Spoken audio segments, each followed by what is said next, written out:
Light weight బంగారు diamond ఆభరణాలు, వందల రకాల డిజైన్స్ ఏవైనా ధర మాత్రం ఒక్కటే. నమస్తే, నేను Keshav. Welcome to Suman TV. ఆంధ్రప్రదేశ్కి ప్రధాని నరేంద్ర మోడీ రాబోతున్నారు. దీనికి సంబంధించి చకచకా ఏర్పాట్లు సాగుతున్నాయి.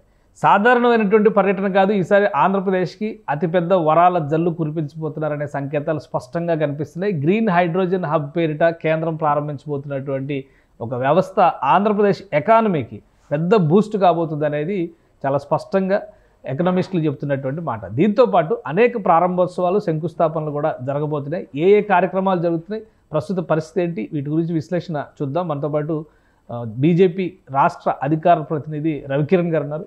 రవికిరణ్ గారు నమస్కారం. నమస్కారం సార్. కేశవ్ గారు, మీకు సుమన్ టీవీ వీక్షకులందరికీ నమస్కారం. రవికిరణ్ గారు, ప్రధానమంత్రి పర్యటన గతంలో ఎన్నడూ లేనంత జోష్తో జరుగుతోంది. యాక్చువల్గా నవంబర్లో జరగాల్సింది వాయిదా పడింది. ఈలోపు కొన్ని కార్యక్రమాలు దానికి యాడ్ ఆన్ అయ్యి మరీ వచ్చినాయి. 2 లక్షల కోట్ల వరాల జల్లు అనేటువంటి సంకేతాలు ఉన్నాయి. ఏంటి విశేషాలు ఏంటి? ప్రధానమంత్రి వచ్చి ఏ కార్యక్రమాల్లో పాల్గొనబోతున్నారు? రేపు ప్రధానమంత్రి నరేంద్ర మోడీ గారు 8వ తారీఖు విశాఖపట్నానికి వస్తున్నారు.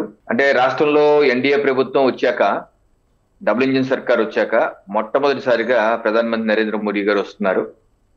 అందుకనే రాష్ట్ర ప్రభుత్వం కూడా ఇది ప్రభుత్వ కార్యక్రమం కాబట్టి అన్ని ఏర్పాట్లు చేస్తున్నారు. 1 కిలోమీటర్ మేర వరకు రోడ్ షో కూడా ఉండిపోతుంది.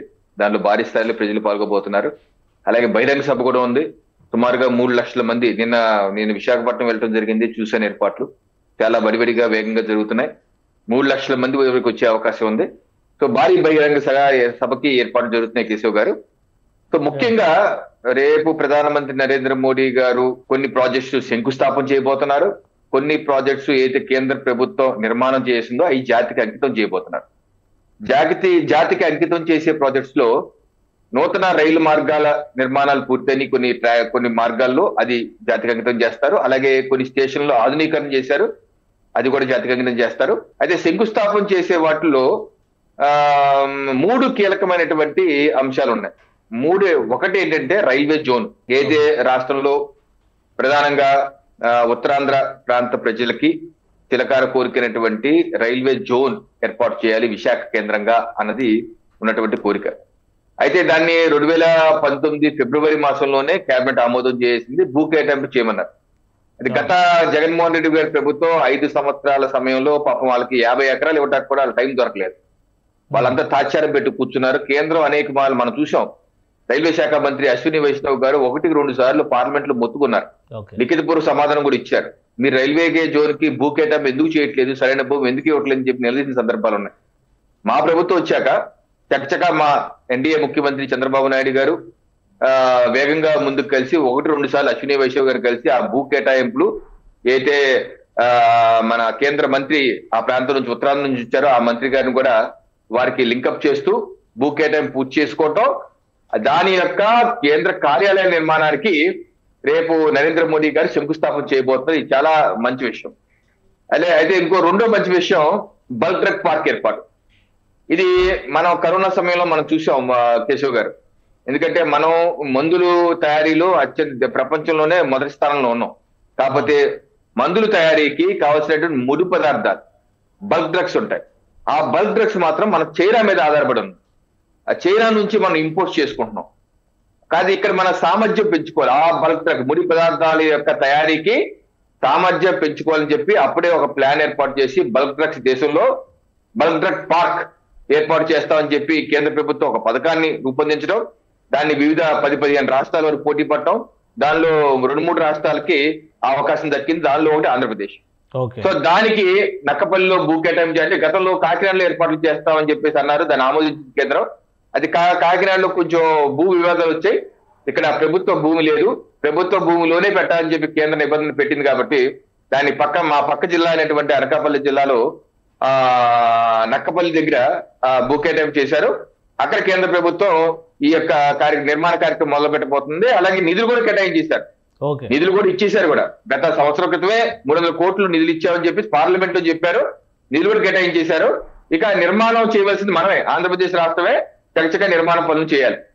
అయితే మూడవది అతి ముఖ్యమైనది, ఆంధ్రప్రదేశ్ భవిష్యత్తునే కాదు దేశ భవిష్యత్తుని, ప్రపంచ మానవాళి భవిష్యత్తును కూడా మార్చేటువంటి హరిత హైడ్రోజన్ ఉత్పత్తికి ఆంధ్రప్రదేశ్ లో విశాఖపట్నం కేంద్రంగా ఈ ప్రధానమంత్రి నరేంద్ర మోడీ గారు 1,80,000 కోట్ల రూపాయల పెట్టుబడితో ఎన్టీపీసీ అలాగే ఏపీ జెన్కో సంయుక్తంగా ఈ యొక్క నిర్మాణ ఇది హరిత హైడ్రోజన్ ఉత్పత్తి కేంద్రానికి నిర్మాణానికి శంకుస్థాపన చేయబోతున్నారు. ఎందుకంటే మనకి ఇంధనం అన్నది ఏ దేశం అభివృద్ధి కన్నా ఏ మానవాళి అభివృద్ధి కన్నా మనకి ఇంధనం రిక్వైర్డ్, ఇది ఎసెన్షియల్ కమోడిటీ. అది పెట్రోల్ అనండి, డీజిల్ అనండి, విద్యుత్ కరెంట్ అనండి, ఇది లేదే కరెంట్ లేని జీవితాన్ని లేకపోతే ఒక బైక్ లేని జీవితాన్ని మనం ఎవరు ఊహించుకోలేని పరిస్థితి. అది లేకపోతే ఏం లేదు, ఎక్కడ ఏ నిర్మాణం జరగదు, ఏ పరిశ్రమ నడవదు. అయితే పెట్రోల్ డీజిల్ శిలాజాల యొక్క అంటే ఫాసిల్ ఫ్యూల్స్ అంటారు, శిలాజాల ఫ్యూల్స్ అంటారు. దీన్ని వాడకం వల్ల ఏమవుతుంది, శిలాజ ఇంధనాలు, దీని వాడకం వల్ల ఏమవుతుంది, పర్యావరణ కాలుష్యం పెరిగిపోయింది, భూతాపం పెరిగిపోతుంది, సముద్ర నీటి మట్టం పెరిగిపోతుంది, అలాగే నగరాలు మునిగిపోతున్నాయి, అలాగే మనకి వాతావరణ సమతుల్యం దెబ్బతింటుంది. వర్షాకాలంలో ఎండాకాలం వర్షాకాలం, అదొక సమస్య అయితే. అలాగే ఆ యొక్క అడుగంటిపోతున్నాయి కూడా. సో అందుకని ఆల్టర్నేటివ్ విద్యుత్, రెన్యూవబుల్ ఎనర్జీ సోర్సెస్ వెళ్ళాలి. దానిలో ఒకటి ఏంటి మనకు బాగా తెలిసింది, సోలార్. ఇది వరకు 2014 ముందు మీకు సోలార్ తో పాటు ఎల్ఈడి కూడా ఒకసారి ప్రజలు గుర్తు చేస్తారు. ఒక ఎల్ఈడి బల్బు అప్పుడు ఎంత ఉండేది రేటు 2014 ముందు 300 రూపాయలు 400 రూపాయలు. మోడీ గారు వచ్చాక లార్జ్ స్కేల్ ప్రొడక్షన్ మొదలు పెట్టారు, అది 30 రూపాయలు 40 రూపాయలు పడిపోయింది. ఆ రకంగా అందుబాటులో తీసుకొచ్చి ప్రతి ఇంట్లోనే మనం ఒక ఎల్ఈడి బల్బ్. ఈ ప్రాజెక్టులు అన్నిటికీ కలిపి 2 లక్షల కోట్ల వ్యయం, అంచనా వ్యయం అనేటువంటి, అంటే అంత ఇన్వెస్ట్మెంట్స్ పెట్టబోతున్నారా? నిజమేనా? ఒక గ్రీన్ హైడ్రోజన్ హబ్బే మీరు చెప్పిన లెక్క ప్రకారం 1,85,000 కోట్ల లెక్క కనిపిస్తుంది. సో మొత్తం కలిపి ఆంధ్రప్రదేశ్లో ఈ విజిట్లో 2 లక్షల కోట్ల ఇన్వెస్ట్మెంట్స్ కి సంబంధించి ప్రైమ్ మినిస్టర్ గ్రీన్ సిగ్నల్ ఇస్తున్నారా? అవునండి, 2 లక్షల పైచిలు కోట్లు, దానిలో ప్రధానంగా 1,80,000 కోట్ల వరకు గ్రీన్ హైడ్రోజన్. ఈ గ్రీన్ హైడ్రోజన్ హబ్ అనేది ఇప్పుడు దేశం మొత్తానికి కూడా ఒక హబ్ గా పనిచేయబోతుందా, లేదా ఆంధ్రప్రదేశ్ దక్షిణాది రాష్ట్రాల అవసరాలకు తగ్గట్టుగానే ఉత్పత్తి జరుగుతుందా ఇక్కడ? లేదండి, దేశ అవసరాలకి. ఇప్పుడు నరేంద్ర మోడీ గారు నేషనల్ గ్రీన్ హైడ్రోజన్ మిషన్ ఎప్పుడు అనౌన్స్ చేశారు? 2021 ఆగస్టు 15 ఎర్రకోట నుంచి అనౌన్స్ చేశారు. ఏంటి ఇది? భావి తరాలకు ఉపయోగపడేది. ఇప్పుడు పెట్రోల్ డీజిల్ అయిపోతున్నాయండి, అలాగే మనకి సోలారు విండ్ ఉందండి. ఇప్పుడు మన బ్యాటరీ బైక్ల్లో కూడా బ్యాటరీ బైక్స్ వచ్చేస్తాయి, ఎలక్ట్రిక్ బైక్స్ వచ్చేస్తాయి. భవిష్యత్తు అంటే ఎంతో సమయం కాదు, ఒక 2 ఏళ్లలోనే మనకి హైడ్రోజన్ బేస్డ్ కార్స్, ఇప్పుడు హైడ్రోజన్ బేస్డ్ ట్రైన్. ఇప్పుడు నా చిన్నప్పుడు బొగ్గు ఆధారిత చిక్చుక్కు బస్సు రైలు చూసేవాడిని. ఇప్పటికే నాకు గుర్తు, నేను స్టేషన్కి వెళ్ళినప్పుడు బొగ్గు కళ్ళలో కూడా బొగ్గు పడిపోయింది మనకి.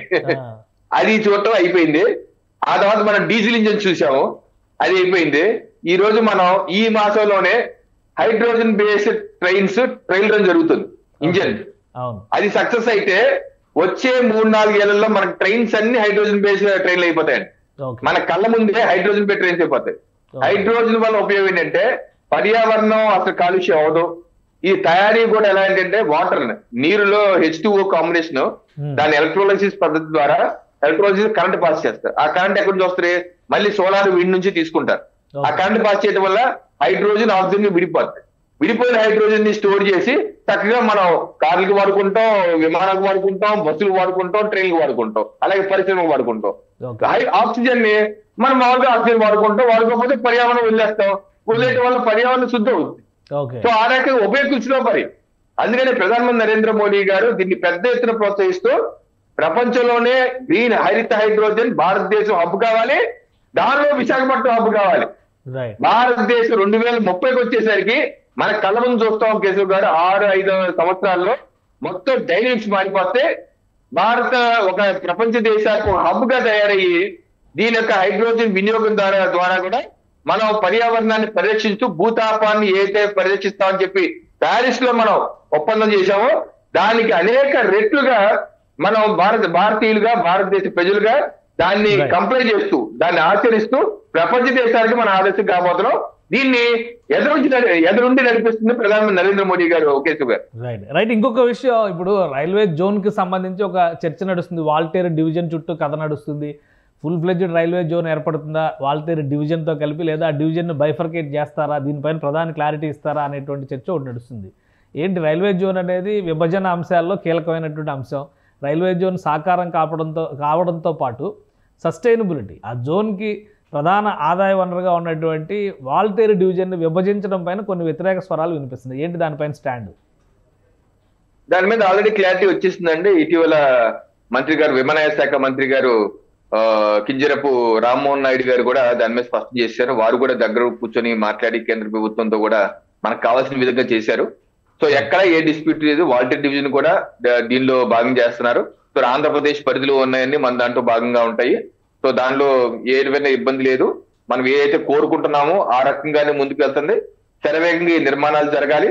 అలాగే ఆపరేషన్స్ కూడా ఈ విశాఖపట్నం కేంద్రంగా ఈ డివిజన్ అయితే ఆపరేషన్ నాకు తెలిసి 1 సంవత్సరం 2 సంవత్సరాల్లోనే మనం చూడబోతున్నాం. అన్ని ఫుల్ ఫ్లెడ్జ్ డివిజన్ ఆపరేషన్స్ జరుగుతాయండి. దీనిలో ఏ అనుమానం. విశాఖపట్నం ప్రజల కళ ఇంకొకటి, విశాఖ స్టీల్ ప్లాంట్ పరిస్థితి ఏంటి?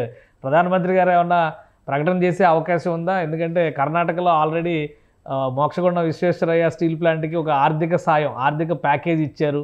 విశాఖ స్టీల్ ప్లాంట్ని ఎందుకు పట్టించుకోవడం లేదు అనేటువంటి విమర్శలు వస్తున్నాయి. దీనిపైన ఏమైనా రియాక్షన్స్ ఉంటాయా? అంటే కేశవ్ గారు, మీరు మా మోడీ 3.0 వచ్చాక మీరు ఒకసారి చూస్తే కేంద్ర మంత్రి గారు కుమారస్వామి గారు స్వయంగా విశాఖపట్నం వచ్చి 2 రోజుల పాటు ఉండి ప్లాంట్ మొత్తం కలిగి తిరిగి స్పష్టమైన హామీ ఇచ్చారు. ఈ విశాఖపట్నం స్టీల్ ప్లాంట్ ని ఎట్టి పరిస్థితుల్లో మేము అమ్మబోట్లేదు, ప్రైవేట్ పరం కూడా చేయబోట్లేదు. ఇది ప్రభుత్వ అన్నలోనే ఉంటూ దీన్ని ఏ రకంగా దీన్ని పునరుజ్జీవింప చేయాలి. ఎందుకంటే దీనికి ఉత్పాదకంగా పెంచే విధంగా, లేకపోతే ఖర్చు తగ్గే విధంగా ఆల్రెడీ బ్లాస్ట్ ఫర్నేసెస్ లో 3 ఉంటే దానిలో 2 ఆపరేషన్ అవ్వట్లేదు. ఎలాగ దాన్ని ఆపరేట్ చేయించాలి, అలాగే తన కాళ్ళ మీద తను నిలబడే విధంగా దాని మీద క్లియరెన్స్ ఇచ్చారనగా. ఎలక్ట్రిఫికేషన్ కూడా 7,500 కోట్ల ప్యాకేజ్ అనౌన్స్ చేసే అవకాశం ఉంది అంటున్నారా? ఢిల్లీ నుంచి వస్తున్నటువంటి సమాచారం అయితే అది కనిపిస్తుంది. ఏమైనా ఉందా అట్లాంటిది? అంటే దీనికి రకమైన ప్లాన్స్ ఉన్నాయండి. మీరు ఇందాక అడిగినట్టు దానికి 3,000 కోట్ల రూపాయల వరకు ఇటీవలే 1 నెల అవుతుంది అనుకుంటా కేంద్ర ప్రభుత్వం దాన్ని విడిగా ఇచ్చారు. వారికి బ్యాంక్ ఇష్యూస్ అన్ని ఉంటే దానికి వేరే డబ్బులు ఇచ్చారు. అలాగే దీన్ని శైల్లో విలీనం చేయాలి, ఎస్ఏఎల్ శైల్లో విలీనం చేయాలని చెప్పి ప్రపోజల్ కూడా డిస్కస్ చేస్తున్నారు. అలాగే 3 దీనికి కావాల్సిన ఐరన్ ఓర్, అయితే ఒరిస్సాలో ఉన్నటువంటి ఐరన్ ఓరు ఒరిస్సా నుంచి ఇక్కడ రావాలన్నమాట. అయితే ఐరన్ ఓర్ అన్నది దీనికి గనులు కేటాయింపు అంశం యాక్చువల్లీ ఇది రాష్ట్రాల పరిధిలో. చాలా మంది మిస్అండర్స్టాండింగ్ ఏంటంటే యూనియన్లు కూడా నిజాలు చెప్పరాలు. యూనియన్ అంటే కమ్యూనిస్ట్ పార్టీ యూనియన్లు కాబట్టి అలాంటిసేపు మోడీ గారి మీద వాళ్ళ విషయం చెప్పడం తప్పితే నిజాలు ఏం చెప్పరాలు. వాస్తవం ఏంటంటే ఏ ఖనిజమైనా సరే కేశవ్ గారు, మీరు కావాలంటే వీక్షకులు ఎవరైనా సెర్చ్ చేసుకొని నిజం అబద్ధం మీకే తెలుస్తుంది. రాష్ట్ర ప్రభుత్వాల అండర్లో ఖనిజాలు ఉంటాయి. ఈ mines and mineral regulation act ఉంది, 1950s యాక్ట్. నేను మొత్తం అన్ని తీసాను డాక్యుమెంట్స్ అన్ని. అంటే రాష్ట్ర ప్రభుత్వాలే ఒప్పుకోవాలి. రాష్ట్ర ప్రభుత్వాలు ఓకే అనేది ఉదాహరణ మీకు చెప్తాను. రాజశేఖర రెడ్డి తన హయాంలో ఇది అక్కడ తెలంగాణలో ఆ భూముల్ని బయ్యార ఉప్పు గనులు మరి ఎలాగా రక్షణ స్టీల్స్ కి ఇస్తా అని చెప్పి అన్నాడండి రాష్ట్ర ప్రభుత్వం అండర్ లేకపోతే. అలాగే కడపలో ఉన్నటువంటి గాలి జనార్దన్ రెడ్డికి ఎలా ఇస్తా అన్నారని అప్పుడు జీవో ఎలా ఇచ్చారండి, ఎలా కేటాయించారని జీవో బ్రహ్మణి స్టీల్స్ కి ఎలా ఇచ్చారండి. ఆ 2 స్టీల్స్ కి కేటాయించింది రాజశేఖర రెడ్డి గారు కదా. మరి అదే చేత్తో విశాఖపట్నం స్టీల్ కేటాయింపు ఎందుకు చేయలేదని ఎప్పుడు అడిగారు ఎవరన్నా ప్రశ్న? అదే చేత్తో విశాఖ స్టీల్ ప్లాంట్ కి ఎందుకు ఇవ్వలేదయ్యా రాజశేఖర రెడ్డి, ఎందుకు ఇవ్వలేదే కిరణ్ కుమార్ రెడ్డి, ఎందుకు ఇవ్వలే చంద్రబాబు నాయుడు అని ఎవరైనా అడిగారంటే ఇప్పుడు వరకు? లేదా జగన్మోహన్ రెడ్డి ఎందుకు ఇవ్వలేదు అని అడిగారు ఇప్పుడు వరకు? ఎవరు అడగలేదు. వాస్తవం అది. జీవోలు ఇచ్చి కేటాయించుకుంది వాళ్ళు. నెపంలో వస్తుంది, నెపంతో వచ్చేది కేంద్రం మీద. కేంద్రం ఎన్ని దశాబ్దాలకు ఏ ప్రభుత్వం ఉన్నా, నేను కాంగ్రెస్ అంటే వైజాగ్ లో ఇదే నక్కపల్లి ప్రాంతంలో ఆర్సిలర్ మెటల్ ఎమాల్గమేషన్ తో నిప్పన్ స్టీల్ ఆర్సిలర్ మెటల్ కలిసి అక్కడ ఒక కొత్త స్టీల్ ప్లాంట్ వస్తుంది కాబట్టి వైజాగ్ స్టీల్ ప్రైవేటైజ్ అయిపోతుందని ఒక ప్రచారం జోరుగా సాగుతుంది. సార్ ఇప్పుడు మీ స్టూడియో పక్కన ఇంకో స్టూడియో ఉంటది, అంత మాత్రం చేత మీ స్టూడియో సుమన్ టీవీ క్లోజ్ అయిపోతుంది, లేకపోతే ఇంకోటి ఏదో ప్రైవేటే కాబట్టి ఇబ్బంది ఉంటుంది. ఆలోచించాలి. అంత ప్రైవేటే కదా.